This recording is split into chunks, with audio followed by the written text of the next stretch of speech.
il a effacé l'écran, et il revient au début. Je m'appelle Toto, bonjour Toto, et ainsi de suite.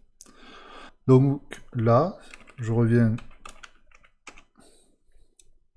on est vraiment dans ce qu'on appelle une routine. C'est quelque chose qui permet de mieux structurer un programme.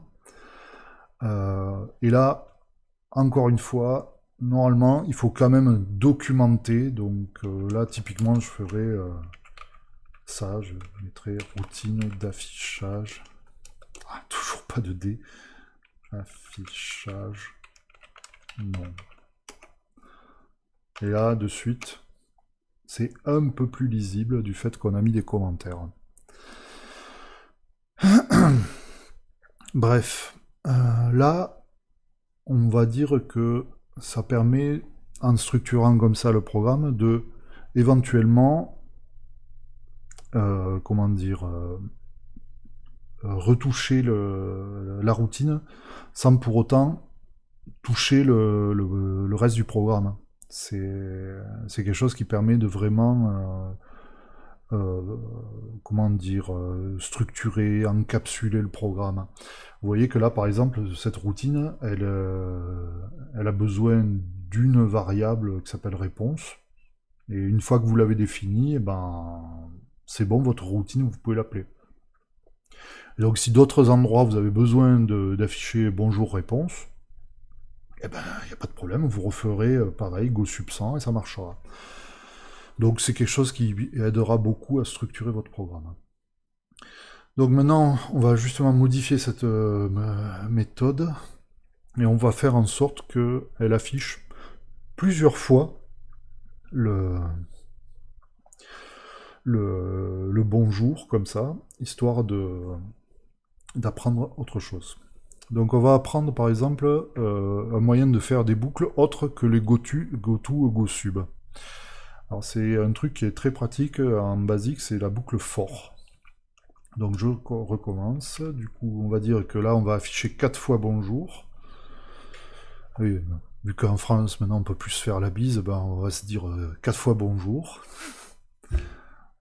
Hop, alors for i égale 1 to 4, 2 points, print bonjour, point virgule réponse, hop, point virgule un espace, point virgule, et là je vais afficher i qui est mon compteur, et ici je mets next. Donc cette ligne là, elle dit pour ma variable i, je veux qu'elle aille de 1 à 4. Et ensuite, on va, durant cette boucle de 1 à 4, afficher bonjour, la réponse, un espace, la variable i, qui va donc aller de 1 à 4, et on boucle. Donc ces instructions for next, vous pouvez les mettre sur plusieurs lignes. Là, je les ai mis sur une seule pour des questions pratiques. Et donc, du coup, on va faire run. Eric. Là, vous voyez, il a affiché comme ça, bonjour Eric, 1, 2, 3, 4. Bon, maintenant, on va faire un autre truc.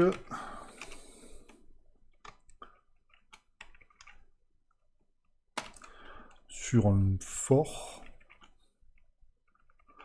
on peut faire ce qu'on appelle un step.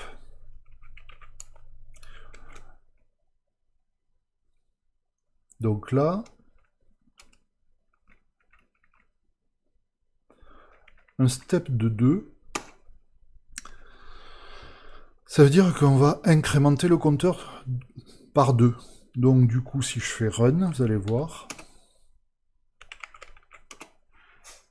on fait 1, 3, et puis une fois qu'il arrive à 5, ben, on a déjà atteint la limite, donc on ne fait même pas 4. Et donc du coup, on fait seulement les valeurs 1 et 3.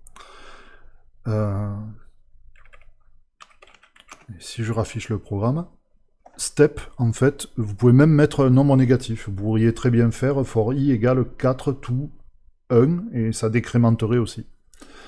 Voilà. Donc du coup, là, on a vu une boucle for, donc c'est une boucle très pratique pour faire parcourir un ensemble de valeurs à une variable et faire une boucle.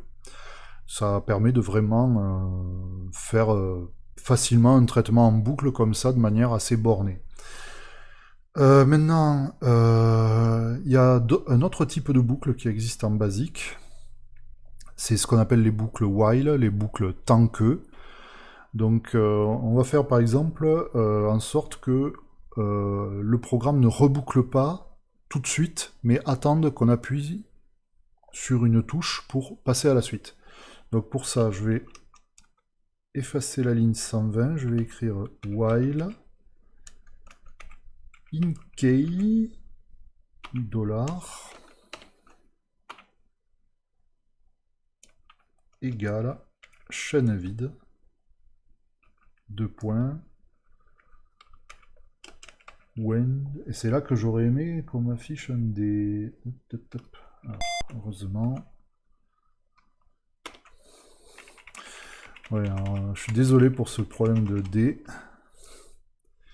Alors, tant que la variable InKey$ est égale à vide, alors je ne fais rien et je boucle. Donc WEND, c'est la boucle pour, c'est la fin de la boucle while. Donc du coup, ça veut dire que on va boucler, on va attendre qu'on appuie sur une touche. Et là, ensuite, du coup, je rajoute 130 return. Et là, je fais run. InKey$, c'est, on va dire, une variable réservée. Ça contient la dernière chose qui a été frappée au clavier, en fait. En dehors des traitements par input. Donc voilà, c'est, on va dire, une sorte de fonction réservée interne au basique. Donc là, je fais run. Eric. Et là, il attend que je tape quelque chose. Hop, j'ai appuyé sur une touche. Hop, ça passe à la suite. Donc là, vous avez vu le dernier type de boucle que je voulais vous montrer. Donc du coup, là maintenant, on a vu vraiment les choses de base. Une variable. Donc là, je vous ai montré des variables de type chaîne de caractères.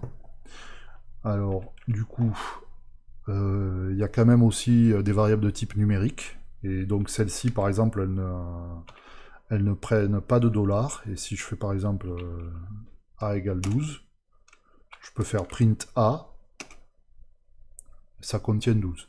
Bon. Par contre, si je dis B$ égale 12,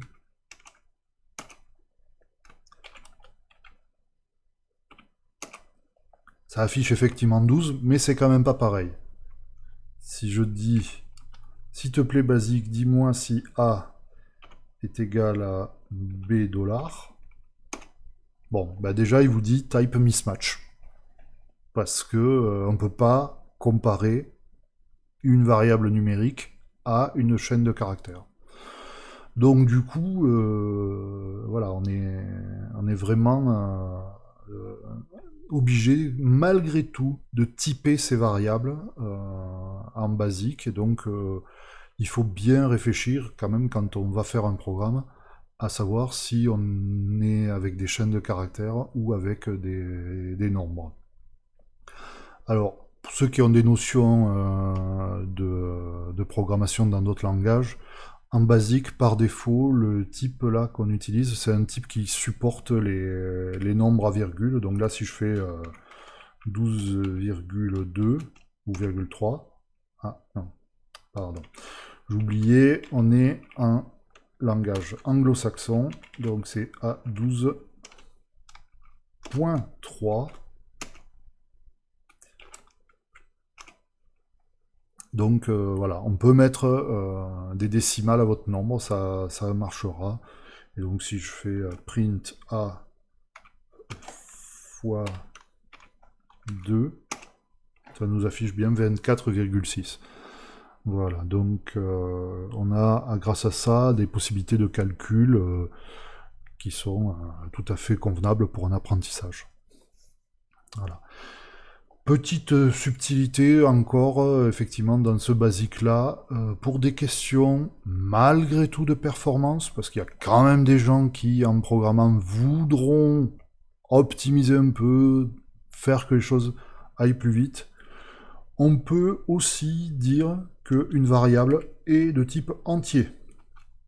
Donc là, si je par exemple, j'écris A égale 12, donc là, ma variable A %, c'est un entier, forcément. Et donc là, si je fais print A,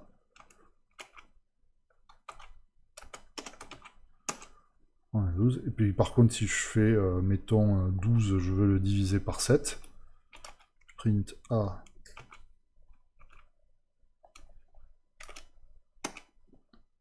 bah là par contre, il arrive à le diviser, mais par contre, on pourra pas, mettons, faire que A reçoit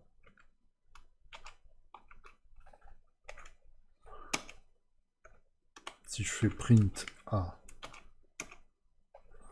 bah vous pouvez voir qu'il a fait un arrondi. Il a converti le 1,71 et quelques, et des brouettes, en 2.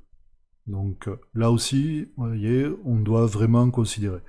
Après, vu qu'on est en basique, en général, c'est pas tout le temps qu'on va optimiser, se dire, tiens, on va utiliser du A% plutôt que du A tout court, des variables comme ça. Autre chose, là, pour des questions de rapidité, je donne des noms de variables avec juste une lettre. Il n'y a pas vraiment de contrainte, hein. En basique, vous pouvez appeler votre variable compteur en toutes lettres. La seule contrainte que vous aurez, c'est que vous ne pourrez pas utiliser des accents ou des CCD, des choses comme ça, parce que bon, on est quand même sur un ordinateur anglo-saxon. Mais sinon, vous n'avez pas de contrainte de longueur. Donc le but, c'est que votre programme soit lisible. Donc un conseil, évitez les variables de type A, B, C, D, ça rend les programmes illisibles. Commentez votre source et n'hésitez pas à mettre des variables vraiment explicites. Donc maintenant que j'ai fait ce premier programme, donc je le raffiche une dernière fois, on va faire en sorte de le sauvegarder. Donc dans cet émulateur, j'avais prévu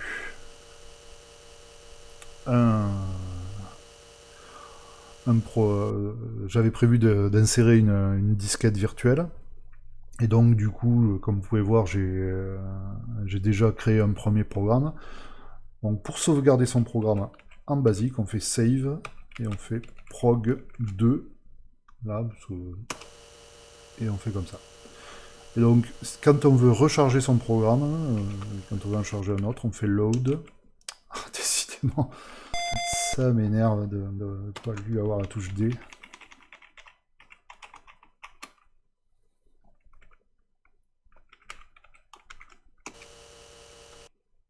Et on fait list. Voilà. Donc ça, c'était le premier programme.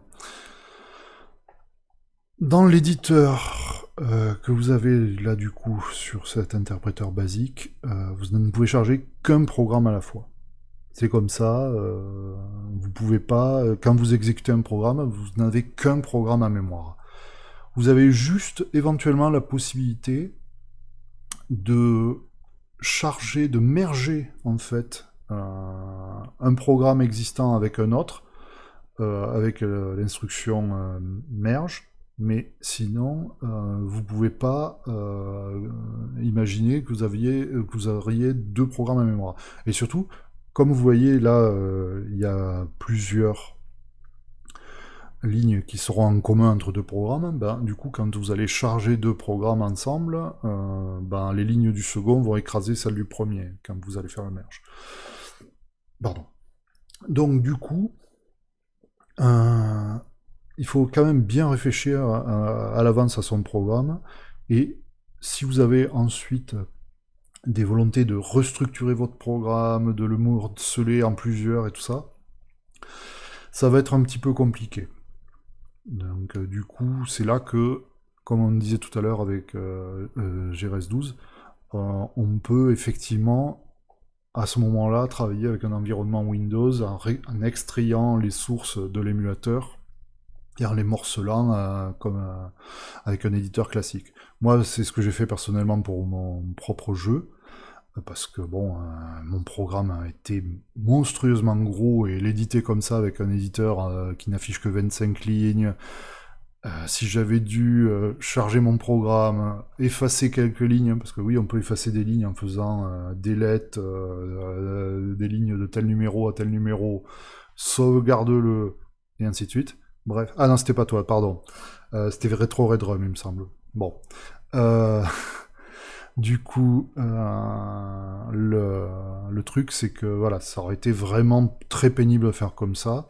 D'ailleurs, en fait, ce besoin de restructurer mon programme, je l'avais eu en 94 et ça m'avait tellement saoulé que j'avais laissé tomber. Et donc, du coup, je ne l'ai fait que 25 années plus tard avec un meilleur environnement. Voilà. Donc du coup, on va s'arrêter là pour le cours. Et maintenant, la petite récréation. C'est un jeu que Jean-Luc connaît déjà, Jean-Luc la petite poire. Euh, c'est un jeu qui s'appelle le... Alors, il faut que je le retrouve. Les mots du lapin. C'est un programme paru en 1989 sur Science et Vie. Vous pouvez le retrouver sur CPC Power, cet excellent site de notre ami Bruno Kukulkan. Et donc, je vais d'abord le loader. Ah, décidément, j'oublie toujours que j'ai pas la touche D.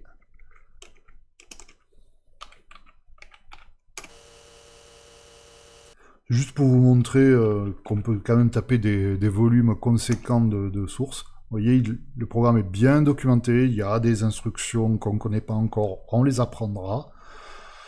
Vous inquiétez pas.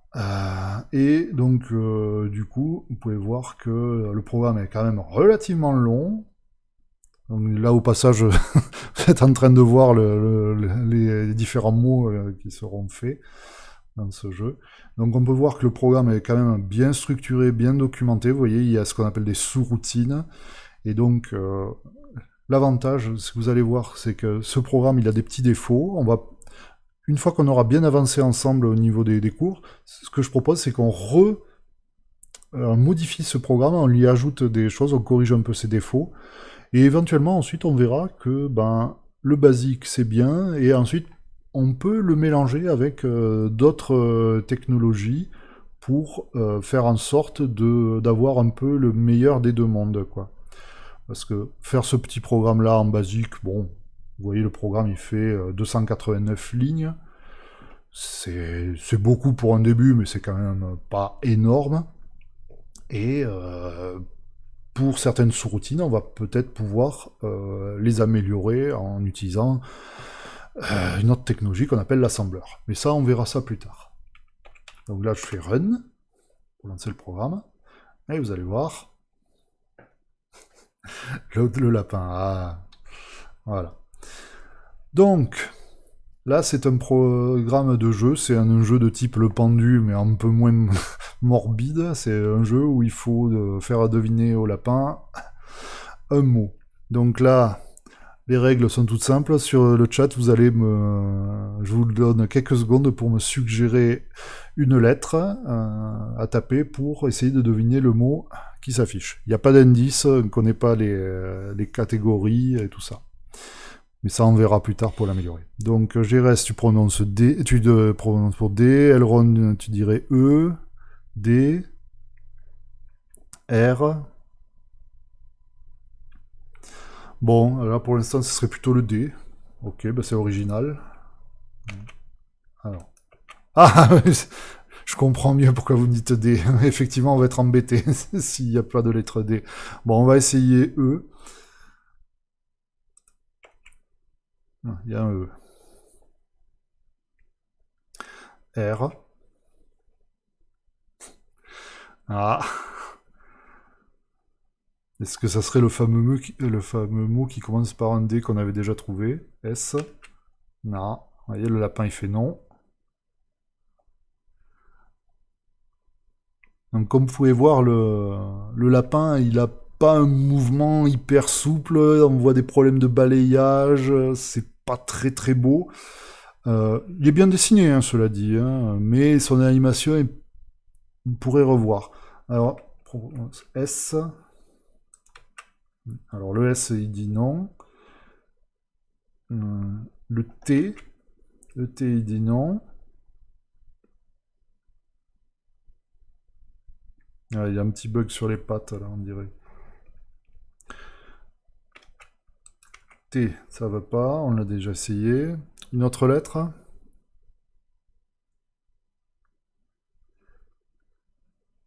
Mhm.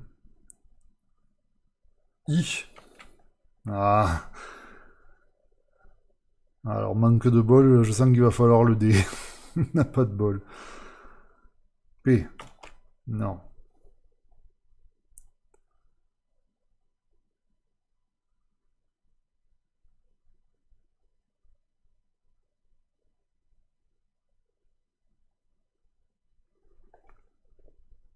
Mhm. N. A. Non. Ah, Jean-Luc, je crois que tu as déjà la réponse.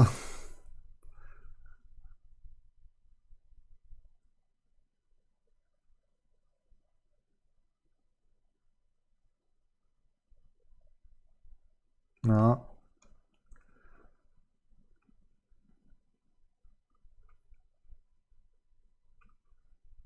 Donc A, c'est pas bon. Allez. O.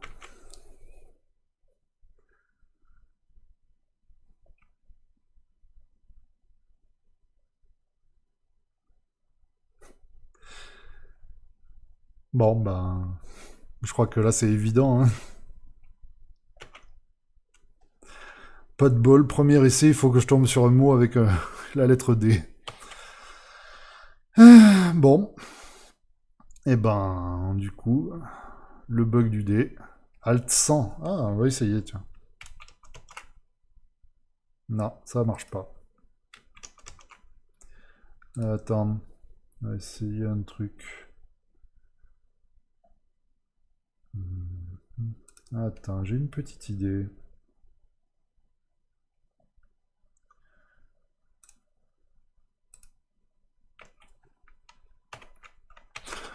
Un émulateur n'est pas sans ressources. Hop. Voilà. En fait, il y a un truc qui est génial dans cet émulateur, c'est que il a une fonction dans Inputs qui est autotype from clipboard et qui nous permet de justement coller le contenu du presse-papier. Donc j'ai tout simplement fait un copier-coller de D. Voilà. Donc là, vous voyez, l'idée, ça serait de reprendre ce jeu et de faire, par exemple, afficher les lettres déjà saisies, comme ça. On pourrait aussi donner une explication sur certains mots, parce que bon, tous les mots ne seront pas forcément du vocabulaire très courant, donc ça peut être sympa d'avoir une définition du mot. Et puis, après, le must, ça serait de remplacer les routines qui affichent en pur basique ce lapin par des routines qui afficheraient le même lapin mais en assembleur. Voilà. Mais ça sera vraiment pour, pour la fin quand on aura bien travaillé ensemble le basique. Voilà. Allez, une petite partie, une dernière pour la route.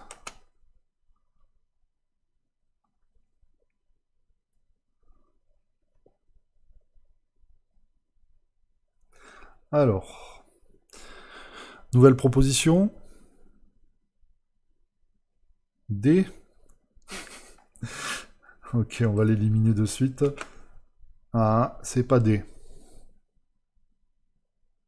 Ah. Alors, bah, j'espère pour vous qu'il y a un A. Sinon, là, une fois qu'on arrive dans le terrier, c'est mort. Hop, il y a un A. Ouf. E. R. Bien. Voilà, je connais déjà la réponse. Ron, tu disais B. Non. Ronbo, tu dis S. Non plus.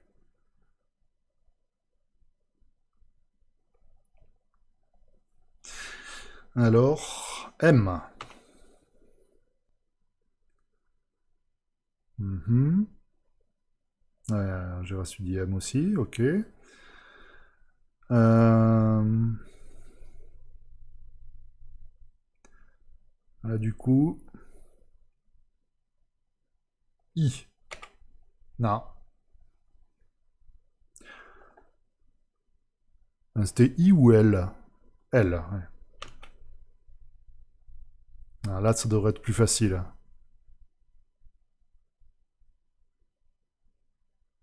C'est triste. Merci pour l'indice, Jean-Luc.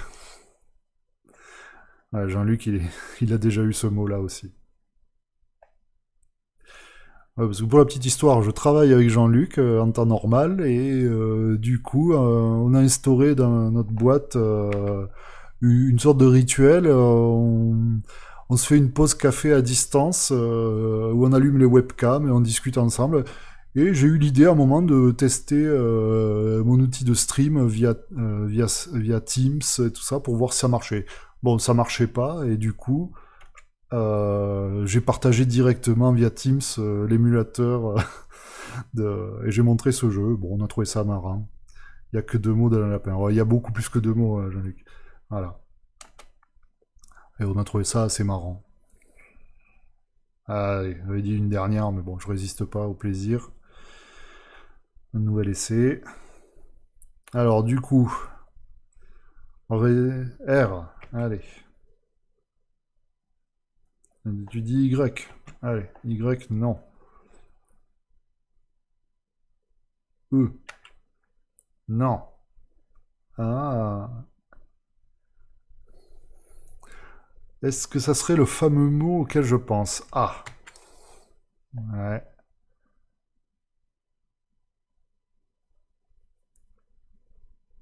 M.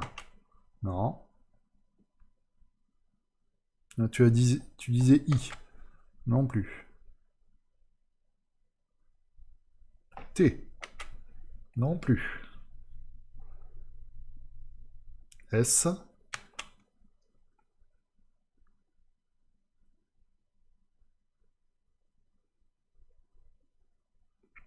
Ça vient de Science et Vie, hein, donc parfois le niveau des mots est un peu.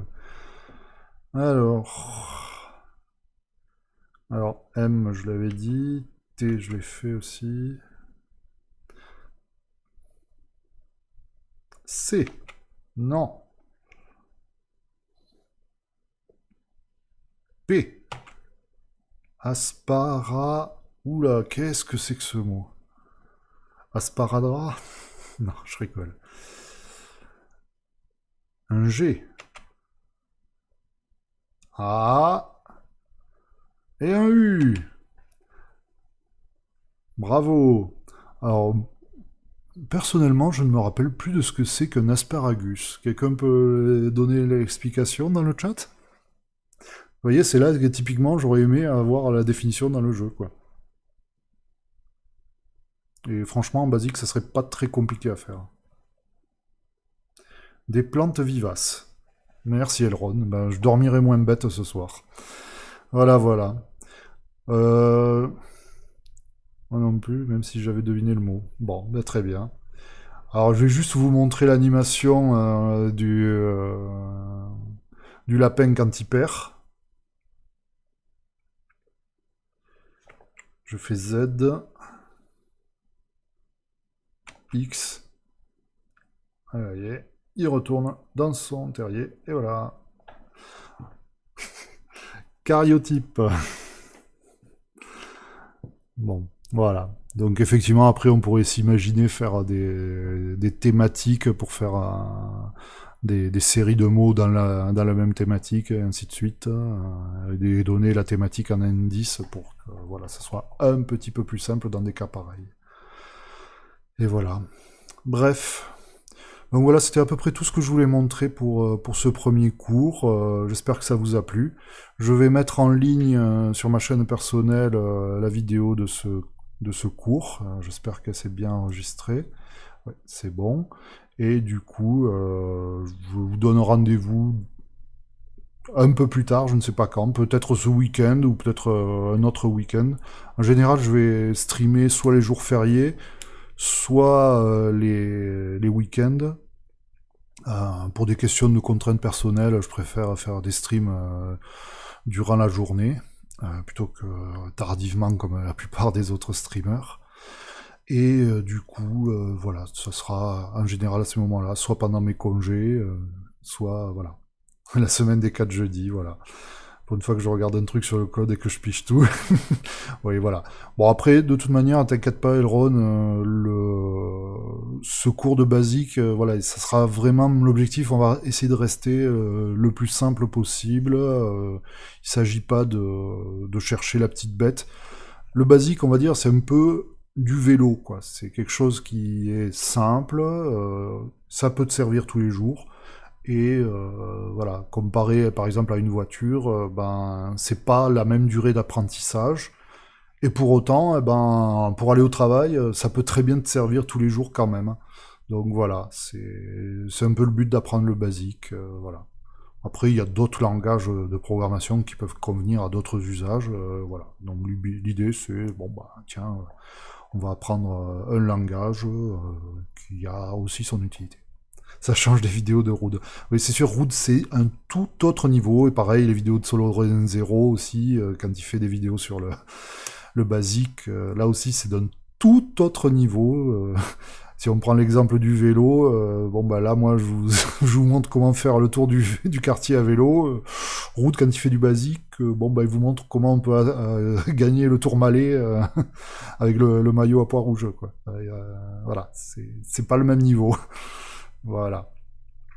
Très bien. Bah, écoutez, je vous remercie de votre visite, de votre patience surtout, parce qu'effectivement au début ça a été un peu laborieux, et je vais tâcher d'améliorer ça. Je vais regarder ma vidéo, mon enregistrement, voir ce que je peux améliorer, et j'espère qu'à l'avenir j'aurai un peu moins de problèmes de son au début. Voilà, je tâcherai d'y faire attention. Merci à vous. Et bonne journée, profitez bien de ce merveilleux 11 novembre pendant ce confinement qui fait... Voilà. Allez, salut.